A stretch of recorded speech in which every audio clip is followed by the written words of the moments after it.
Growing up, I always knew where I stood in the family hierarchy. There was Jason, the golden boy, and then there was me, Nancy, the one who existed in the peripherals of our parents' proud gazes. Jason was everything a parent could dream of, his looks could have landed him on magazine covers, and his wit and charm made him the apple of our parents' eyes. "Look at him, Nancy," Dad would often say, his eyes following Jason as he moved with an effortless grace. "Your brother's going to make history. He's got that spark, you know?"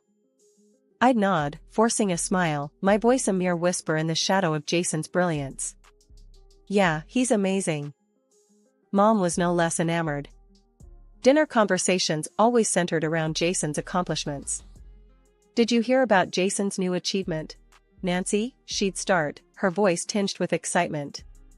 "He's top of his class again. A real genius, our boy." "That's great," I'd respond, my words often drowned out by the next wave of praises for Jason.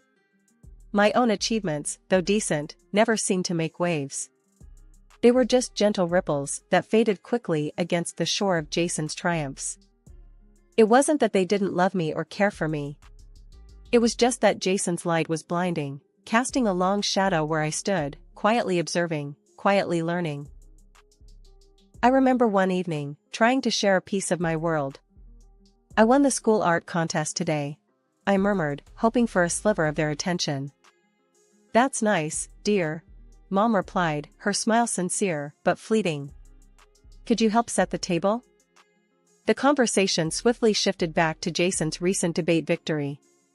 I did what I always did, I helped set the table, my mind wandering to places where my achievements weren't just background noise. In those quiet moments, when the house hummed with the tales of Jason's adventures and dreams, I found my own space, my own peace. It wasn't that I didn't have dreams or aspirations. It was just that mine didn't shine as brightly in the family spotlight. "Nancy, you know we're proud of you too, right?" Dad once said, his voice softer, as if he sensed the unspoken feelings that hung like delicate cobwebs in our conversations. "I know, Dad," I replied, my voice steady, my resolve clearer than ever. "I'm proud of me too." And in that moment, I realized it. Being in the shadows wasn't a curse. It was a blessing in disguise.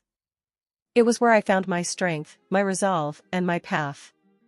A path not illuminated by the glaring lights of expectation, but one that was lit by the steady glow of self-belief. The day Jason's world came crashing down, it started like any other. Mom was bustling around the kitchen, Dad was buried in the morning paper, and I was just about to leave for work. Then the phone rang, a sharp, shrill sound that seemed to slice through the normalcy of our morning. Mom answered, her usual cheery hello faltering as the words on the other end of the line sunk in. I could see her face drain of color, her hand clutching the phone like a lifeline. What are you saying?" she stammered, her voice barely a whisper. "My Jason? That can't be." Dad and I exchanged worried glances, the air thick with tension. He stood up, his chair scraping against the floor, and made his way to Mom. "Honey, what is it? What's happened?" It was like watching a dam break. The words poured out of Mom, each one heavier, more unbelievable than the last. "It's Jason, he's been arrested. They're saying he used his looks, his charm, to scam women out of their money." The room spun, the news hitting us like a physical blow. Jason, our golden boy, the pride of our family, a criminal?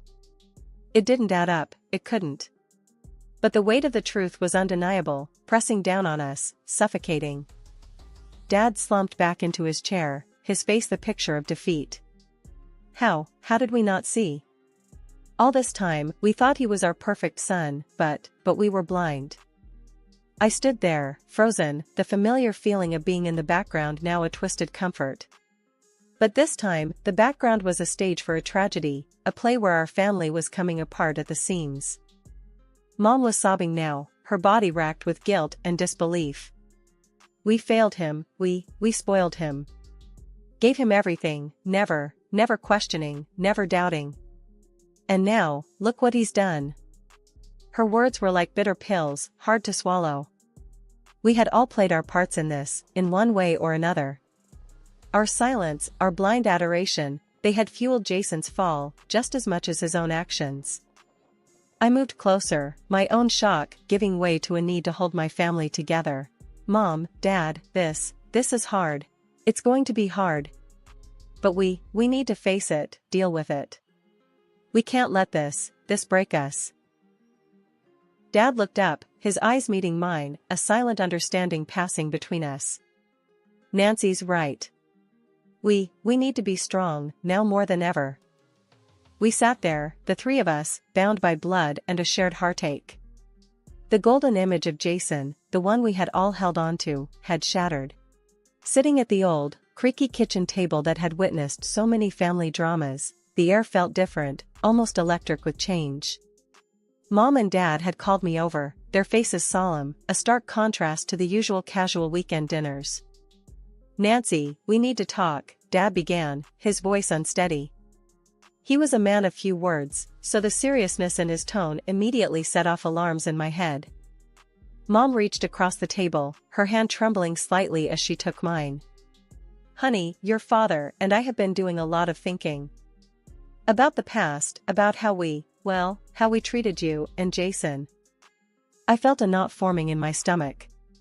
Discussions about Jason usually meant trouble or disappointment. But this felt different. There was a sense of confession in the air, a need for redemption. We realized we weren't fair to you, Nancy, Dad continued, his eyes not meeting mine. We were so caught up in your brother's life, his successes, and, later, his mistakes. We overlooked you, the steady, strong heart of this family. Mom nodded, her eyes brimming with unshed tears. We're so sorry, sweetheart. We can't change the past, but we want to make things right, starting now. We've put aside some money for you, for your education, for your future. It's not just an investment, it's our way of saying we see you, Nancy. We always should have. The words washed over me, a mix of emotion swirling inside. Part of me wanted to brush it off, to maintain the sturdy, independent facade I'd built over the years. But another part, a softer, more vulnerable part, felt seen for the first time in a long while. Mom, Dad, I don't know what to say. I stammered, the walls I'd carefully constructed around my heart starting to crumble. Say you'll accept it, Nancy. Say you'll let us do this one thing right, Mom urged, her voice thick with emotion. So, I accepted, not just the money, but the olive branch they were extending. College was a whirlwind of late-night study sessions and early morning classes, but every challenge, every triumph felt doubly sweet. It was my journey, but it was also our journey, a silent pact between my parents and me to mend the frayed edges of our family tapestry. Graduation day was a scene I'd replay in my mind for years to come. Mom and Dad in the audience, their applause drowning out the rest, their faces alight with pride, not just in my achievements, but in our collective healing. Madam Wilson, my students would greet me each day as I entered the classroom of the prestigious private school where I taught. My heart would swell with pride, not just for the title, but for the journey it represented. Life found a new rhythm, a comforting routine of teaching, grading, and quiet evenings in my rented apartment. The savings account for my own place grew slowly but steadily, a testament to my perseverance and independence. During weekend dinners at Mom and Dad's, the conversation flowed more freely, the laughter more genuine. We were rediscovering each other, learning the contours of our lives beyond the shadow of Jason's tumultuous legacy. You're really making a difference, Nancy, Dad would say, his eyes shining with sincerity. Those kids, they're lucky to have you. And we're lucky to have you, honey, Mom would add, passing me another serving of her famous lasagna. You've brought so much light into our lives, especially when things seemed the darkest. And as for Jason, he was like a distant echo, a memory that had lost its sharpness over time. His name rarely crossed our lips, and when it did, it was met with a somber acknowledgement and a quick shift to brighter topics. Life has a way of throwing punches when you least expect it. That's what happened the day I lost Dad. It was a day like any other until it wasn't.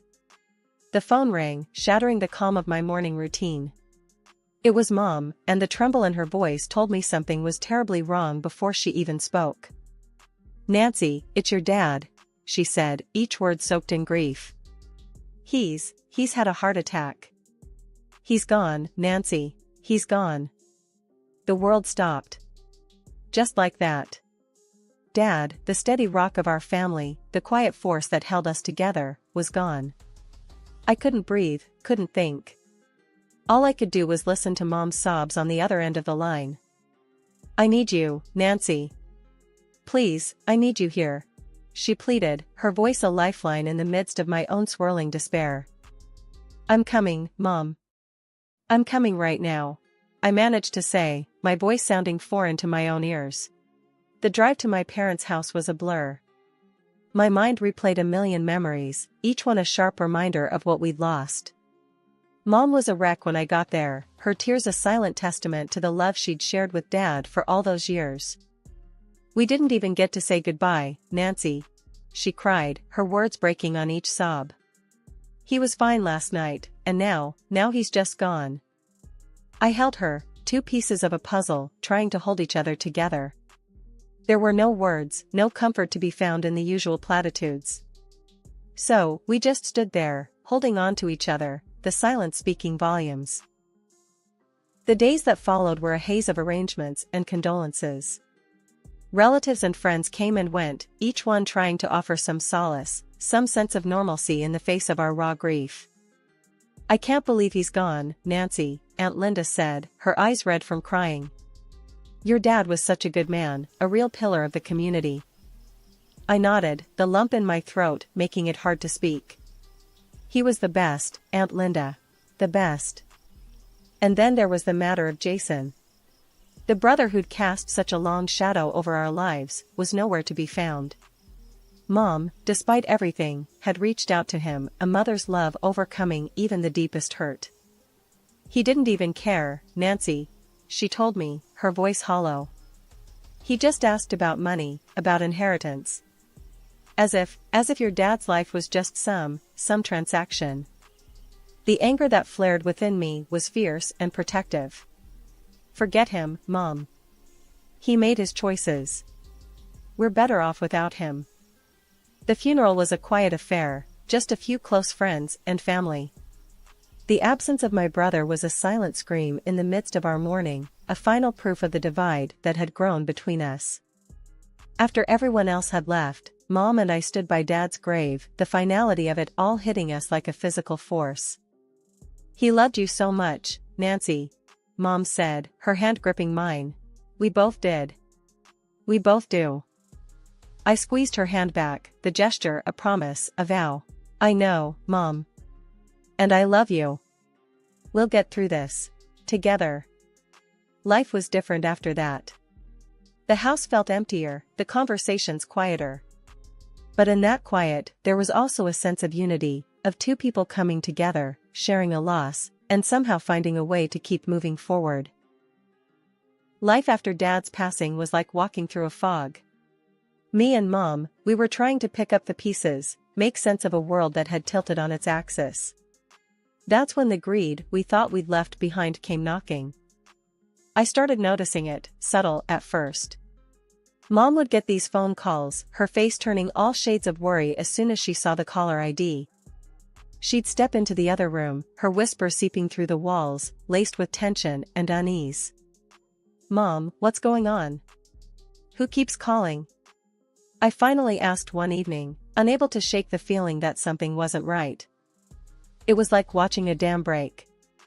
Mom's facade crumbled, the truth pouring out in a torrent of pent-up fears and guilt. "It's Jason," she confessed, her voice barely above a whisper.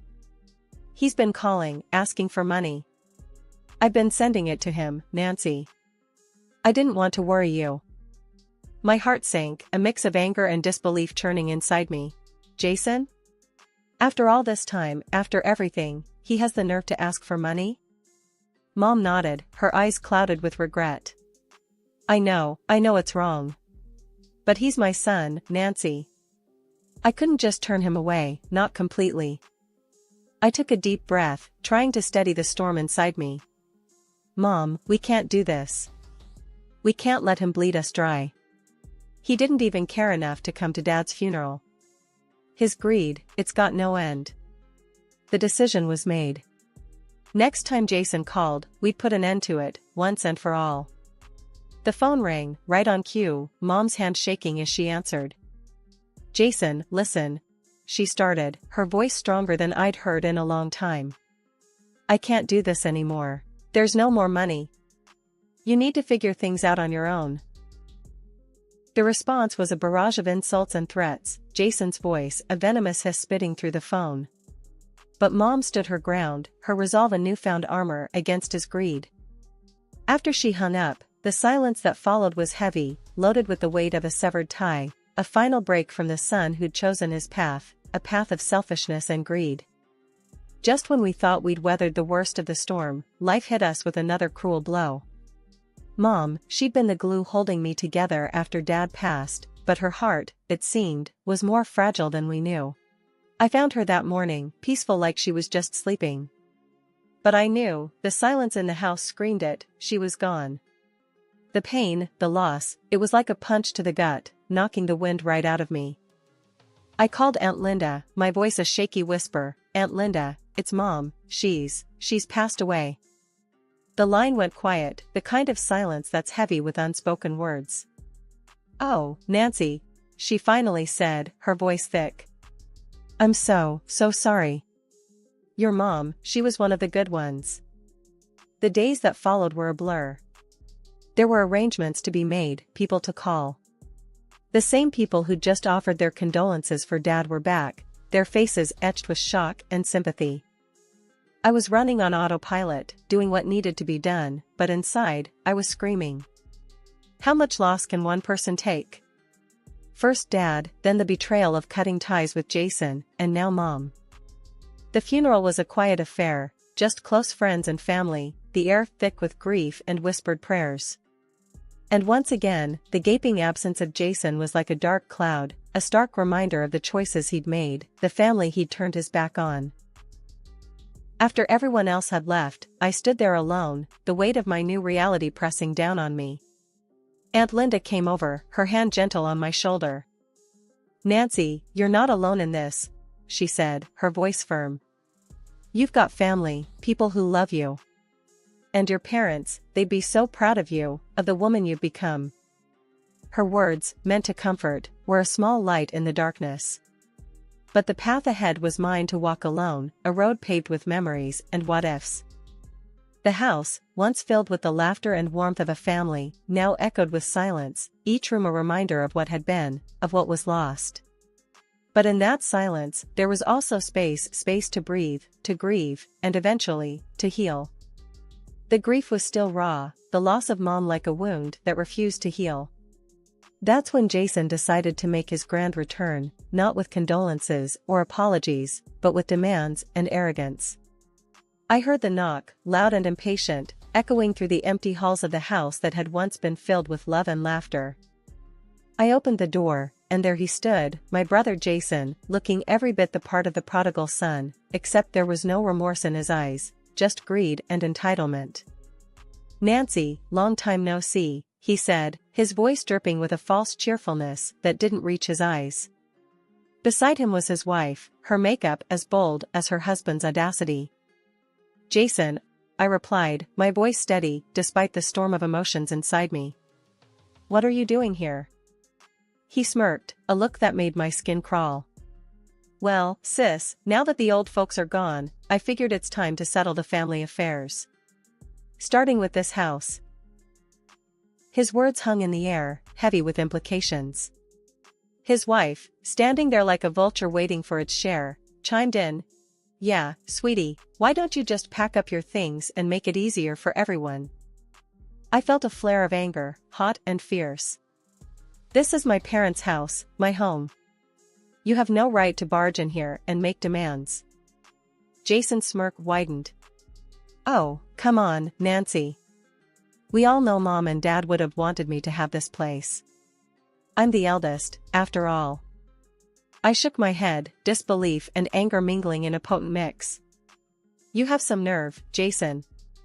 You didn't even bother to show up for their funerals, and now you just waltz in here expecting to take everything? His wife snorted, her voice sharp and cutting. Look, let's not make this harder than it has to be. You've had your time here, now it's our turn. We'll be back in 3 days to move in. I suggest you're not here when we do. They turned to leave, their laughter a bitter sound that echoed in the empty halls of my parents' house. I stood there, rooted to the spot, a mixture of grief, rage, and disbelief coursing through me. But as the door closed behind them, a resolve settled in my heart. This was not just a house, it was my heritage, my parents' legacy. I wouldn't let Jason and his greed tarnish their memory, wouldn't let him destroy what they had built with love and sacrifice. I picked up the phone, my fingers dialing the number of Aunt Linda, Mom's lifelong friend and confidant. Aunt Linda, it's Nancy. I need your help. Jason's back, and he's after the house. Her voice, strong and steady, was a comfort in the storm. Don't you worry, Nancy. I'll be right over. We'll sort this out, you and me. We won't let him get away with this. As I hung up the phone, a sense of determination took hold. The battle lines were drawn, and I was ready to fight, not just for the house, but for the dignity and memory of my parents. The air was tense as Aunt Linda and I sat in the living room, waiting. We knew they were coming, the 3-day ultimatum Jason had given was up. When the sound of a car pulling into the driveway reached our ears, we exchanged a glance, a silent agreement that we were in this together, come what may. The knock on the door was forceful, demanding. I took a deep breath, steadied my nerves, and opened it. There stood Jason and his wife, their expressions a mix of arrogance and impatience. Time's up, Nancy, Jason said, his voice cold. Pack your things and get out. This house is ours now. His wife sneered, adding, yeah, you heard him. Move it, or we'll make you. Aunt Linda stood up, her presence commanding, despite her age. Jason, you ungrateful man, she said, her voice sharp as a knife. You think you can just waltz in here and take everything? You think that's what your mother would have wanted? Jason's face twisted into a sneer. And what would you know about it, huh? You're just her nosy sister. Aunt Linda's laugh was bitter, filled with years of watching a family torn apart by greed. I know more than you think. Your mother made me the executor of her will. She knew exactly what kind of man you'd become. She waved an envelope in front of Jason's face. He snatched it from her hands, tearing it open with a viciousness that made my blood run cold. Aunt Linda's laughter filled the room again, her eyes twinkling with a mix of triumph and sadness. Oh, Jason, you really thought you could bully your way into a fortune? That was just a copy. The original is safe with me, and another copy with the notary. Your mother's wishes are clear and legally binding. She took another copy of the will from her pocket, reading aloud the words that sealed Jason's fate. The house, 200 grand, it was all mine, a final gift from a mother. Jason's anger erupted like a volcano, his words a stream of venom and desperation. This is a joke, right? He stammered. Everything to Nancy? And all I get is a Bible? You can't do this to me. That's my money, my house. You have to share it. But I stood firm, my resolve hardened by years of being overlooked and underestimated. This is Mom's will, Jason. Her final decision. And I'm honoring it, whether you like it or not. His wife pulled at his arm, her eyes darting nervously. Let's just go, Jason. This isn't worth it. But Jason was beyond reason, beyond understanding. It took the threat of calling the police to finally make them leave, their retreat a mix of anger and disbelief. As they drove away, Aunt Linda turned to me, a gentle smile on her face. Your parents would be proud, Nancy. You stood your ground. I looked around the house, my house now, feeling the weight of my parents' legacy, of the responsibility that came with it. I knew then what I wanted: a family of my own, children to love and guide, to raise with the same strength and integrity that had gotten me through the toughest of times.